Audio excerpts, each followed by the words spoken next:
दोस्तों, एक आईएएस अधिकारी ट्रेन से अपने गांव जा रही होती है। जाते वक्त वो ट्रेन में बहुत ही खुश होती है, चहकते हुई जाती है। वो उन दिनों को याद करती है जब उसके संघर्ष के दिन थे, किस तरह उसने संघर्ष करके इस मुकाम को हासिल किया था। और वो फिर अपने पिता को भी याद करती है कि किस तरह उसके पिता मेहनत मजदूरी करके उसे पढ़ाने के लिए हर मुमकिन कोशिश किया करते थे। इन्हीं सब सोचों में गुम होती है, तभी उसका स्टेशन आ जाता है। वह स्टेशन से जैसे ही उतरती है तो सीढ़ियों से जाते हुए उसे एक भिखारी दिखाई देता है। अब जैसे ही उसकी नज़र उस भिखारी पर पड़ता है तो वह चौंक जाती है और उस भिखारी के पास जाती है। जाने के बाद पूछती है, पिताजी आप यहाँ क्या कर रहे हैं? इतना सुनते ही जो भिखारी होता है वो उसकी तरफ देखता है और देखते ही उसकी आंखों में आंसू आ जाते हैं। दोस्तों, आखिर वो लड़की उस भिखारी को देखकर चौंक क्यों जाती है और उसे पिताजी क्यों कहती है? अगर उसके असली पिता ये थे तो फिर ये भीख क्यों मांग रहे थे? आखिर कौन सी ऐसी घटना हुई थी जिसकी वजह से उसके पिता को भीख मांगना पड़ा? इस सच्चाई को जानने के लिए आप मेरे साथ इस वीडियो में अंत तक जरूर बने रहें। दोस्तों, कहानी में आगे बढ़ने से पहले आप सभी से मेरा छोटा सा निवेदन है, अगर वीडियो पसंद आए तो एक लाइक करके चैनल को सब्सक्राइब जरूर कर लीजिएगा, ताकि मेरा मनोबल बढ़ता रहे और मैं आप लोगों के लिए इस तरह की कहानियाँ लेकर आती रहूं। तो चलिए चलते हैं कहानी की ओर। दोस्तों, यह कहानी बिहार के एक छोटे से गांव से है। उस गांव में एक खुशहाल परिवार रहा करता है, जिसमें माता पिता के साथ एक लड़की होती है जो बहुत ही चंचल स्वभाव की होती है और वो पढ़ने में भी काफ़ी होशियार होती है। उसके माता पिता तो वैसे ईंट भट्ठे पे काम किया करते हैं, मेहनत मजदूरी करके अपना किसी तरह भरण पोषण किया करते हैं। मगर उनके दिल में एक अरमान जागे हुए था कि वो अपनी बेटी को पढ़ा लिखा कर एक बड़ा अधिकारी बना सके। इसलिए उन्होंने बहुत मेहनत किया और अपनी बेटी को अक्सर वो कहा करते थे, तुम जी जान लगाकर पढ़ाई करो और एक बड़ा अधिकारी बनकर दिखाना। हम चाहते हैं कि तुम हमारा नाम रोशन करो इस गांव में। अब जो दंपति होते हैं उनकी एक ही संतान यानी कि एक बेटी ही होती है। उन्होंने दूसरा संतान नहीं किया, क्योंकि इतनी महंगाई में उन्हें पता था कि एक बेटी को ही अच्छी जीवन दे पाए यही बहुत है। इसलिए उन्होंने दूसरा संतान के बारे में नहीं सोचा। उनकी बेटी का नाम नैना था। नैना अब दिन रात पढ़ाई में लगी रहती है। इस तरह वो 10th पास कर जाती है। समय ऐसे ही बीतता रहता है और फिर वह आगे की पढ़ाई में लग जाती है। एक दिन अचानक उसकी माँ की तबीयत बहुत ख़राब हो जाती है। इलाज के बावजूद भी उसकी माँ ठीक नहीं होती, बल्कि उसकी माँ की मृत्यु हो जाती है। इसके बाद जो नैना होती है वो बहुत दुखी होती है और उसके पिता भी। मगर क्या करे, समय के साथ सभी को ढलना ही पड़ता है और वे लोग भी समय के साथ अपने जीवन को जीने लगते हैं। अब जो उसके पिता होते हैं वो बार बार अपनी बेटी को उत्साहित करते हैं कि बेटा तुम्हें पढ़ लिख कर एक बड़ा अधिकारी बनना है, क्योंकि जो उसकी माँ थी मरते वक्त यही कही थी कि मेरी बेटी को पढ़ाइएगा, उसे एक बड़ा अधिकारी बनाइएगा, यही मेरी अंतिम इच्छा है। इसलिए जो उसके पिता होते हैं इस बात को बार बार अपनी बेटी को याद दिलाते हैं। और जो उनकी बेटी होती है अब इस बात को जैसे सुनती है तो उसके अंदर और भी जोश जग जाता है और वो दिन रात एक कर देती है पढ़ाई में। इस तरह उसकी ज़िंदगी चलती रहती है। अब जो नैना के पिता होते हैं मेहनत मजदूरी करके उसकी फीस भर दिया करते हैं, लेकिन अब नैना कॉलेज में आ चुकी थी, उसका ग्रेजुएशन कंप्लीट होने वाला था और ख़र्चा भी बढ़ चुका था। इसलिए जो नैना के पिता होते हैं वो और भी मेहनत करना चालू कर देते हैं ताकि अपनी बेटी की फीस भर सके और उसकी पढ़ाई में कोई बाधा ना आ पाए। अब जो नैना होती है वो अपने पिता को इतनी मेहनत करते हुए देखकर वो भी बहुत ज़्यादा मेहनत करने लगती है और अपने ग्रेजुएशन की पढ़ाई करते हुए उसने यूपीएससी की भी तैयारी करना शुरू कर दिया। इस तरह उसने ग्रेजुएशन तो कंप्लीट कर लिया, उसके साथ साथ यूपीएससी की तैयारी जो कर रही थी उसमें भी बड़ा जी जान से मेहनत किए जा रही थी। मगर जब वो ग्रेजुएशन कंप्लीट की तो गांव वालों ने उसके पिता को कहना शुरू कर दिया कि अब तुम अपनी बेटी का शादी कर दो, क्योंकि तुम्हारी बेटी अब सयानी हो गई है। इस पर उसके पिता कहते कि देखो भाई, मेरी एक ही तो बेटी है और मेरी पत्नी की इच्छा थी कि मेरी बेटी पढ़ लिख कर बड़े अधिकारी बने, इसलिए मैं चाहता हूँ कि पहले यह पढ़ लिख कर अधिकारी बन जाए, उसके बाद ही मैं इसका शादी करूँगा। अब जो नैना होती है थोड़े गुमसुम से रहने लगती है, क्योंकि उसके मन में अनेकों सवाल चलते हैं। अब वो कहीं बाहर यानी बड़े शहर में जाकर एपीएससी की तैयारी करना चाहती है, कोचिंग करना चाहती है, मगर वो सोचती है कि मेरे पिताजी के पास तो इतने पैसे ही नहीं है कि वो मुझे कोचिंग करा सके, वो कहाँ से मेरी फीस भरेंगे। यही सब सोचों को लेकर वो ज़्यादातर गुमसुम घर में बैठी रहती है। नैना के पिता जब उसे इस तरह उदास देखते हैं तो कहते हैं, नैना तुम आजकल इतना उदास क्यों रहती हो। इस पर नैना कहती है, नहीं पिताजी कोई बात नहीं है, मेरी पढ़ाई तो ऐसे भी कंप्लीट हो चुकी है, इसलिए मैं चुपचाप घर में ही रह रही हूँ। अब मैंने नौकरी के फॉर्म डाले हैं, हो सकता है किसी में मेरा रिजल्ट हो जाए तो मुझे एक अच्छी सी नौकरी मिल जाएगी। इतना सुनने के बाद जो नैना के पिता होते हैं वो सोच में पड़ जाते हैं। वो सोचते हैं, मैंने तो अपनी बेटी से हमेशा कहा है कि तुम्हें पढ़ लिख कर एक बड़ा अधिकारी बनना है, फिर ये छोटे मोटे नौकरी के पीछे क्यों पड़ी है। मगर जो नैना के पिता होते हैं वो फिर से यही सवाल करते हैं, तू सच सच बता बेटा, तू इतने उदास क्यों रहती है।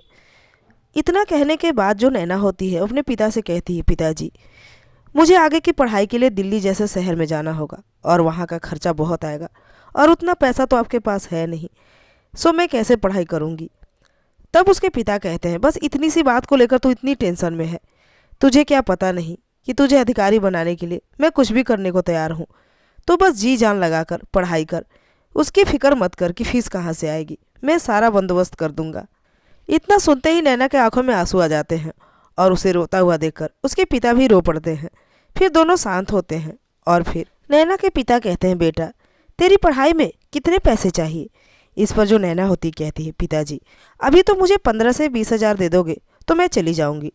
तब उसके पिता कहते हैं, अभी के पैसे नहीं बेटा, पूरे पढ़ाई के पैसे में कितने खर्च होंगे ये बताओ। तब नैना कहती है, पिताजी लगभग 2 लाख तो लग ही जाएंगे और इतनी बड़ी रकम आप कहाँ से लाएंगे। तब उसके पिता कहते हैं, तू चिंता मत कर, तू बस पढ़ाई कर, मैं तेरे पैसे के लिए कुछ भी करूँगा।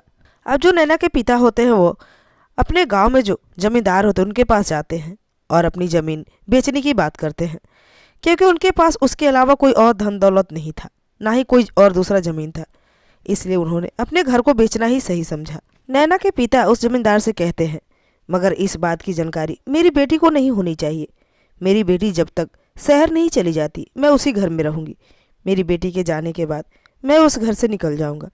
इतना सुनने के बाद जो जमींदार होता है कहता है, ठीक है, और वह उसे पैसे दे देता है।